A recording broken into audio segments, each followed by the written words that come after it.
परमेश्वर के अस्तित्व को साबित करने के लिए जो 5 तर्क है, उन 5 तर्कों के बारे में मैंने एक परिचय दिया था इससे पहले के वीडियो में। अगर आपने वो वीडियो नहीं देखा तो ये मेरा आपसे निवेदन है कि आप वो वीडियो देख लीजिए, ताकि आपको एक परिचय मिलेगा ये 5 तर्क क्या है।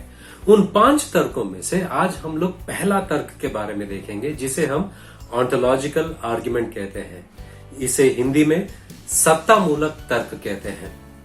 तो ये मेरा इसे सत्तामूलक तर्क क्यों कहते हैं मैं आपसे थोड़ी देर में बताऊंगा, मगर उससे पहले मैं ये आपसे सवाल करना चाहता हूं कि किसी भी चीज का अस्तित्व को साबित करने के लिए आप किस माध्यम का इस्तेमाल करते हैं।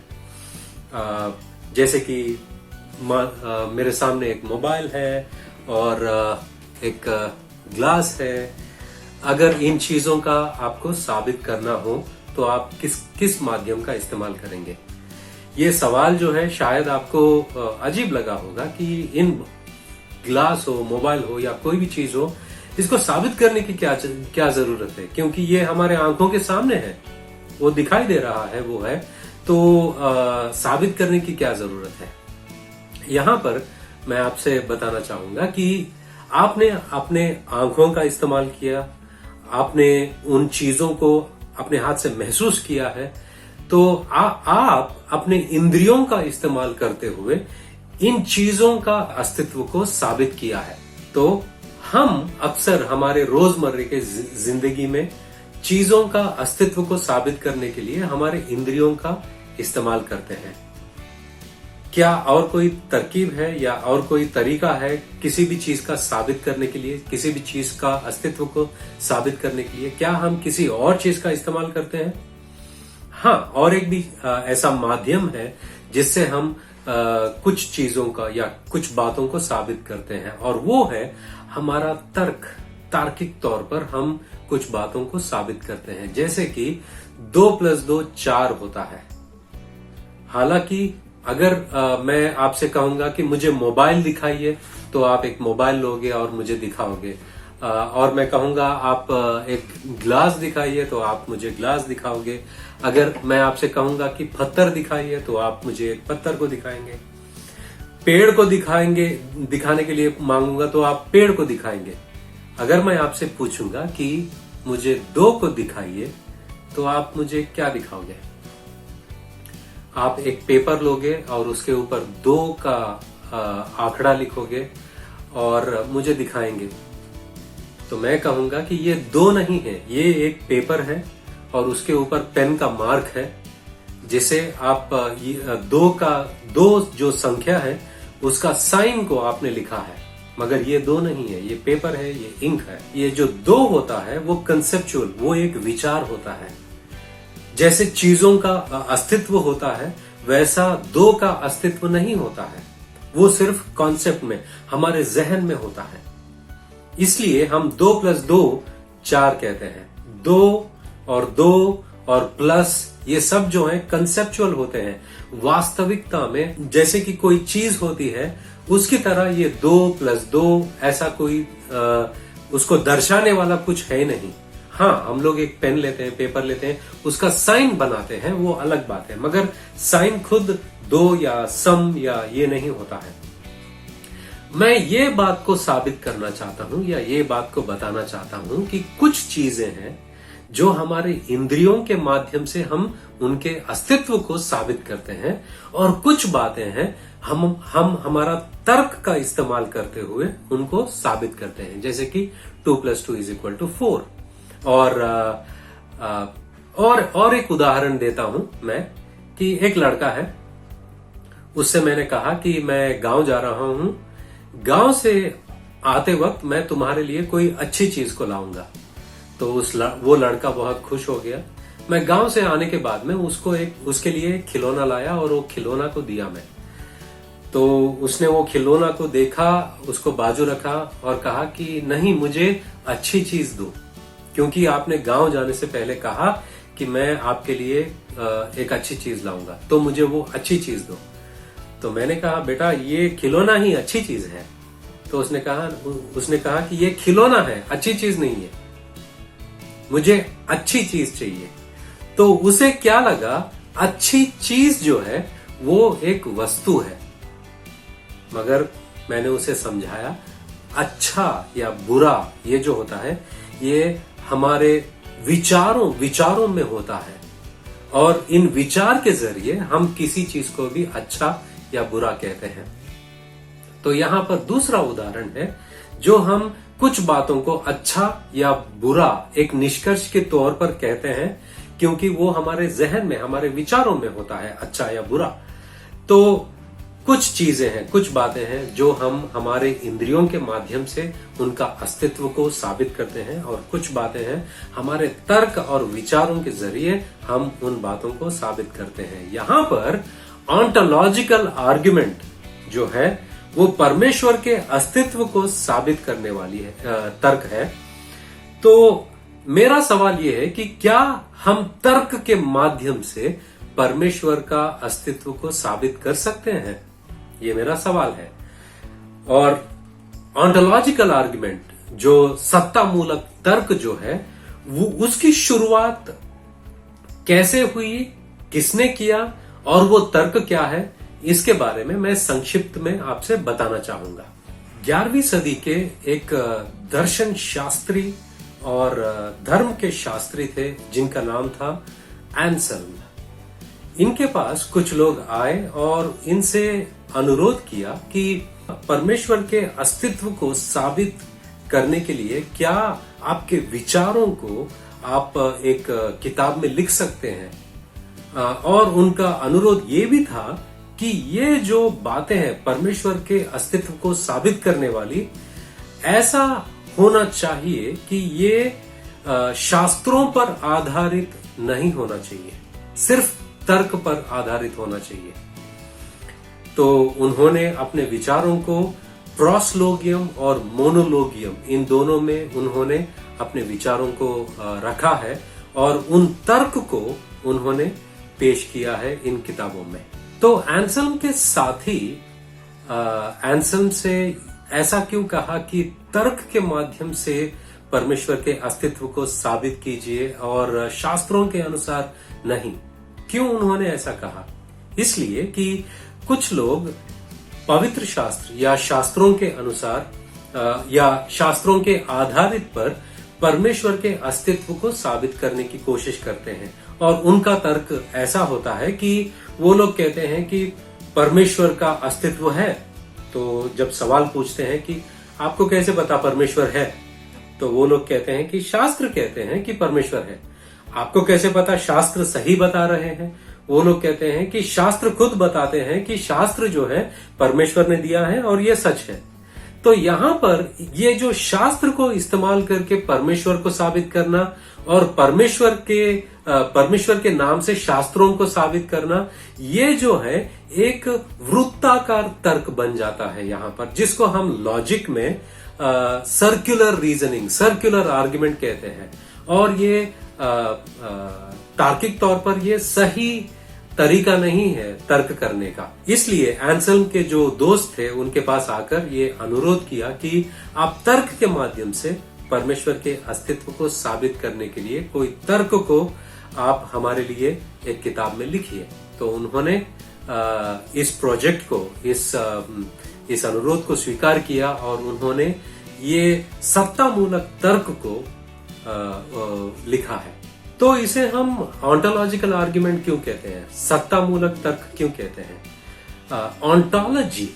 ऑन्टोलॉजी जो है, जो चीजें अस्तित्व में मौजूद है उन चीजों का अध्ययन करना ही ऑन्टोलॉजी होता है। तो यहां पर हम परमेश्वर के अस्तित्व के बारे में अध्ययन कर रहे हैं, इसलिए इसे सत्तामूलक तर्क कहा गया है या ऑन्टोलॉजिकल आर्ग्यूमेंट कहा गया है।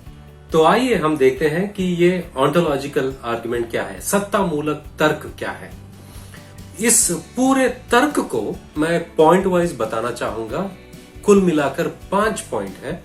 ये जो सत्तामूलक तर्क है, ऑन्टोलॉजिकल आर्ग्यूमेंट है, इसकी शुरुआत परमेश्वर की परिभाषा से शुरुआत होती है। परिभाषा मतलब डेफिनेशन। परमेश्वर के बारे में आप क्या सोचते हैं? परमेश्वर का वर्णन कैसे करोगे आप?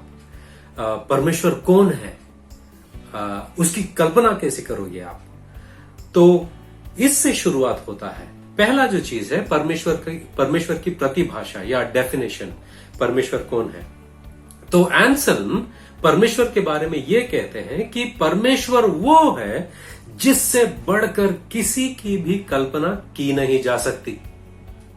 दोबारा मैं दोहराता हूं, परमेश्वर वो है जिससे बढ़कर या महान की किसी की भी कल्पना की नहीं जा सकती। इसका मतलब क्या है? फॉर एग्जाम्पल, मेरे पास एक वाटर बॉटल है, तो मैं आपसे ये पूछूंगा कि क्या आप ये जो वाटर बॉटल दिख रहा है इससे बेहतर की कल्पना कर सकते हो आप? तो आप कहोगे हाँ, इससे बेहतर बॉटल की कल्पना कर सकते हैं। शायद प्लास्टिक के जगह हम लोग फाइबर डालेंगे और उसका डिजाइन अच्छा बनाएंगे, उसका मॉडल चेंज करेंगे, तो इससे बेहतर वाली बॉटल की कल्पना आप कर सकते हो। तो दोबारा मैं आपसे पूछूंगा कि क्या आप उससे भी बेहतर वाले बॉटल की कल्पना कर सकते हो, विचार कर सकते हो आप? तो आप कहोगे हाँ कर सकते हैं, उसको और एनहांस करेंगे, हम उससे भी बेहतर कर सकते हैं। वैसे ही जैसे आप बेहतर से बेहतर आप सोच सकते हो, एंसेल्म कहते हैं कि परमेश्वर वो है जिससे और बेहतर की या महान की कल्पना की नहीं जा सकती। तो दूसरा मुद्दा हम देखते हैं। पहला मुद्दा क्या है? पहला मुद्दा यह है कि परमेश्वर वो है जिससे बढ़कर किसी की भी कल्पना की नहीं जा सकती। ये पहला मुद्दा है। दूसरा मुद्दा यह है कि कुछ बातें सिर्फ सोच और विचार में ही होते हैं और कुछ बातें सोच और विचारों में ही नहीं, अस्तित्व में भी वो मौजूद होते हैं। जैसे कि समझो एक चित्रकार है, वो चित्र बनाने से पहले वो चित्र जो है अपने उसके दिमाग में होता है या उसके जहन में, विचार में होता है। तो ये बातें सिर्फ विचार में ही होते हैं, मगर जब वो चित्र बना देता है वो विचार में ही नहीं, अस्तित्व में भी मौजूद होता है। तो दूसरा मुद्दा यह है कि कुछ बातें हैं वो सिर्फ विचार में ही होती हैं और कुछ बातें हैं वो अस्तित्व में भी होती हैं। तीसरा मुद्दा यह है कि जो चीजें अस्तित्व में होते हैं वो सिर्फ विचार में जो होते हैं उनसे भी महान और बेहतर है। तो तीसरा मुद्दा यह है कि वास्तविकता में होना सोच में होने से भी बेहतर और महान है। यह तीसरा मुद्दा है। तो चौथा मुद्दा यह है कि अगर परमेश्वर सिर्फ या केवल सोच विचार में ही मौजूद है, वो महान नहीं। क्यों? क्योंकि जो अस्तित्व में होता है वो विचारों में होने वाले से भी बेहतर या महान है। ये हमने तीसरे मुद्दे में देखा है।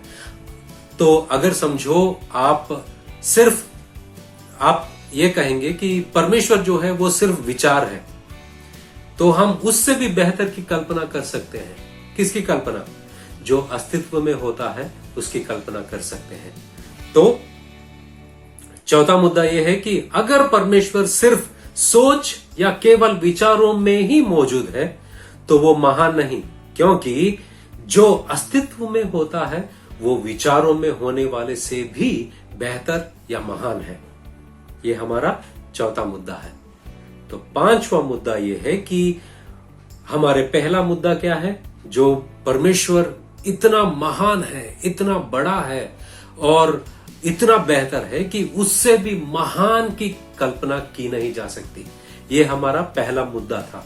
ये हमारा परमेश्वर का परिभाषा था, डेफिनेशन था। उसके मुताबिक हमारा पांचवा मुद्दा यह है कि क्योंकि परमेश्वर इतना महान है कि उससे महान या बेहतर की कल्पना की नहीं जा सकती, इसलिए परमेश्वर सिर्फ सोच या विचार में ही नहीं बल्कि वास्तविकता में मौजूद होना जरूरी है। आपको समझ में आया? तो अगर आपको समझ में नहीं आया तो दोबारा ये 5 मुद्दे आप वीडियो को रिवाइंड करके देख सकते हैं।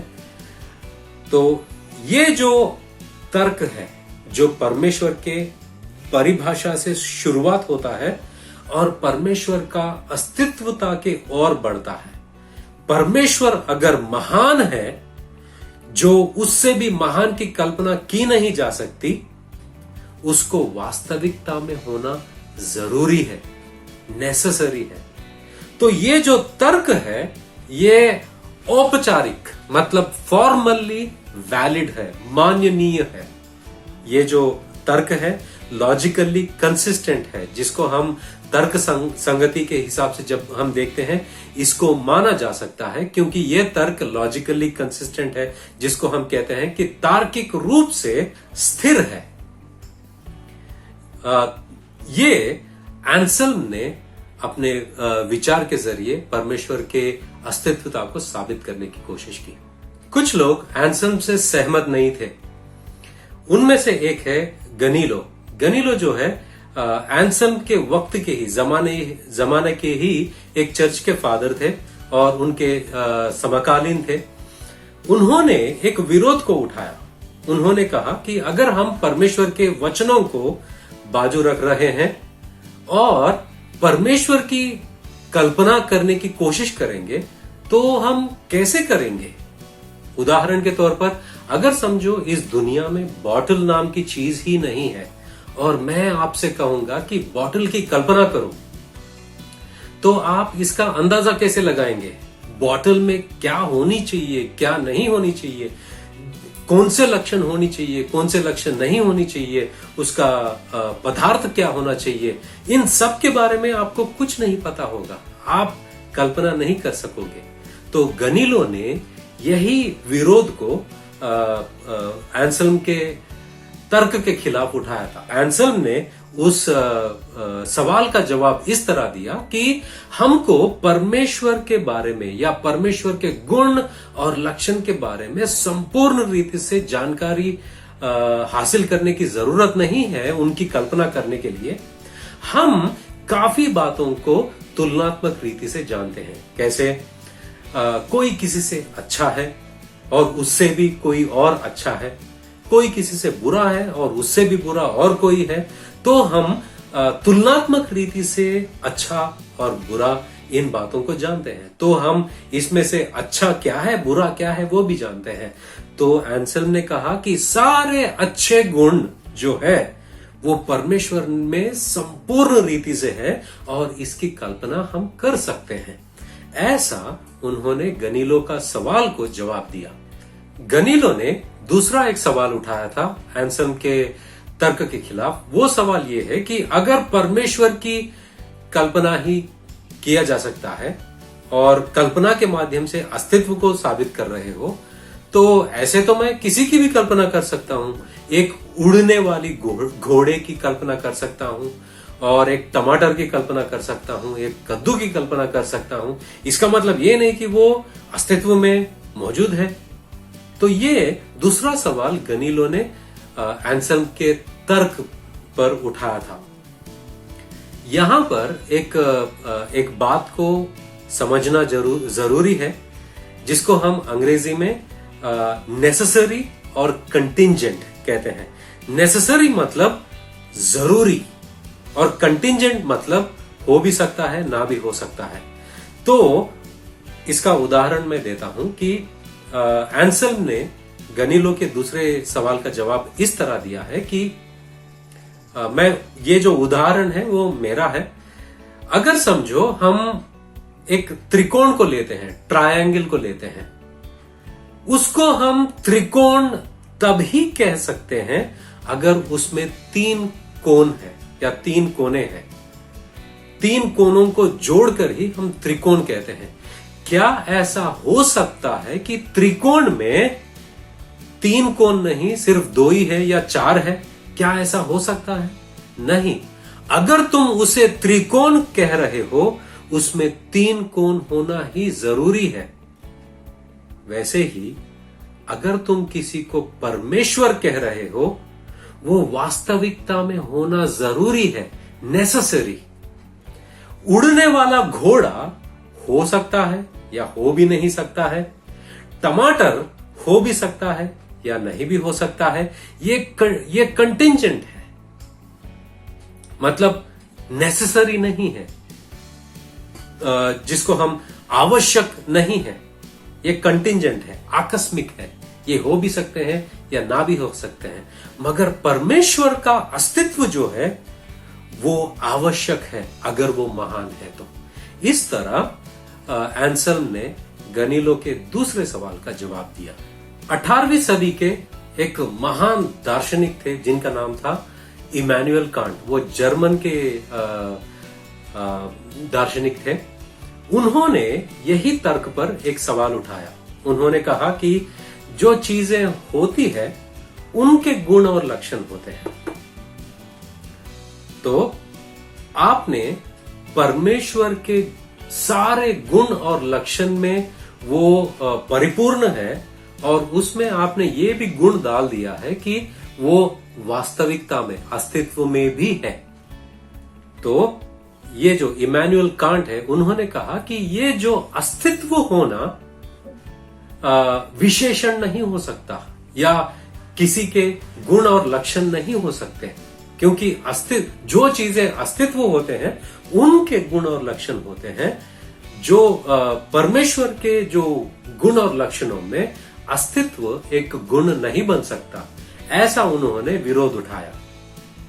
तो उसका जवाब काफी लोगों ने दिया है। उसका जवाब ऐसा है कि एक चीज का अस्तित्व में होना या ना होना, उसका एक सारे गुणों में से एक गुण हो सकता है।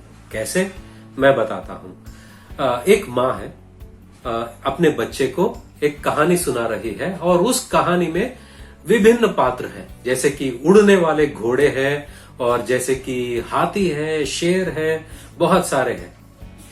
और जब उड़ने वाले घोड़े की बात आती है तो बच्चे ने ये पूछा माँ से सवाल कि माँ, ये जो उड़ने वाला घोड़ा है क्या ये वास्तविक में है या ये सिर्फ एक काल्पनिक है?